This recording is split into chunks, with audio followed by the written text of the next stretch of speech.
Premier Jay Weatherill will demand Holden maintains a benchmark of locally built components in a bid to safeguard jobs when he meets with the car maker in Melbourne tomorrow. He spoke today to suppliers to hone his demands for Detroit.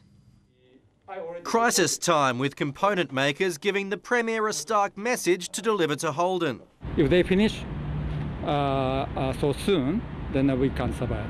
If Holden goes under, Toyota goes under, and the component manufacturers that rely upon it go under. With $50 million of state cash on the table, Jay Weatherill's demanding safeguards. Toughen up elements of that agreement so that we can actually better support our component suppliers. He wants guaranteed job numbers at Elizabeth and benchmarks for using locally built parts. We know that the new models will probably have a lower local component. He says the company needs to help its contractors diversify, the least it can do, he argues, after substantial government support. I should be on a spotter's fee. I've been doing more to try and lift volumes for this company than some of his dealers. With the company's future hinging on a choice between FBT changes or less industry support, suppliers are concerned. Right now, personally, I'm concerned about the Liberal Party's policy on automotive going forward. That policy involves a Productivity Commission review, but it's unclear whether that would delay any further handout. That's the question for Sophie Mirabella.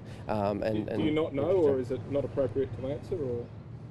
As if a candidate's going to have that level of detail. Well, Tom Richardson joins us now live. Tom, what's on the Premier's agenda?